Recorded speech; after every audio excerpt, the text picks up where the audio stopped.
Welcome to Akshayam kitchen. இன்றைக்கி நம்ம பார்க்க போகிறதுங்க சுவையான பூண்டு இடியாப்பம் எப்படின்னு பார்க்கலாங்க.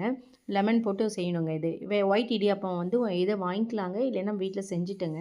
ஒரு பெரிய பேன் எடுத்து அதில் எண்ணெய் ஊற்றிங்க, கடுகு போட்டு நல்லா பொரிஞ்சு வந்ததுக்கப்புறம் உளுத்தம்பருப்பு போட்டு அது செவந்து வந்ததுக்கப்புறங்க பச்சை மிளகா, நம்ம காரத்துக்கு தகுந்த பச்சை மிளகா போட்டு நல்லா வணக்கி விடணுங்க. வணக்கி விட்டதுக்கப்புறம் பார்த்திங்கன்னாங்க, பூண்டு ஒரு கைப்பிடி அளவு பூண்டு நல்லா ஒன்றா ரெண்டாக இடித்து அம்மியில் வச்சு இடிச்சிங்க, அதில் போட்டு இந்த எண்ணெயிலே வணங்கணுங்க. கருவேப்பிலை அதில் போட்டுங்க நல்லா எண்ணெயிலே வணங்கணுங்க.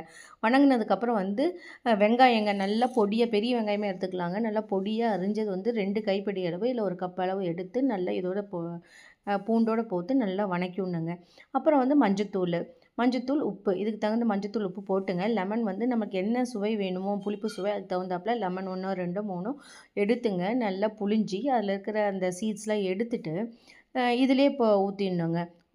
ஊற்றிட்டு அப்புறம் நம்ம இடியாப்பம் இருக்கு இல்லைங்களாங்க, நல்லா உதிர்த்து வச்சுக்கணுங்க. அது வந்து பார்த்திங்கன்னா ரொம்ப கொல கொலன்னு ஆகக்கூடாதுங்க, உதிரி உதிரியாக இருக்கணும். கொல கொல இருந்தால் களியாட்டம் ஆகிடுங்க. உதிரியாக செஞ்சுங்க. இந்த வணக்கி வச்ச இந்த வெங்காயத்தோடு வந்து அந்த இடியாப்பத்தை வந்து நல்லா போட்டு நல்லா பெரட்டி விடணுங்க. பெரட்டி விட்டு கொஞ்சம் வேணால் நெய்யோ எண்ணெயோ போட்டு இது பண்ணாங்க. சூப்பரான டேஸ்டான லெமன்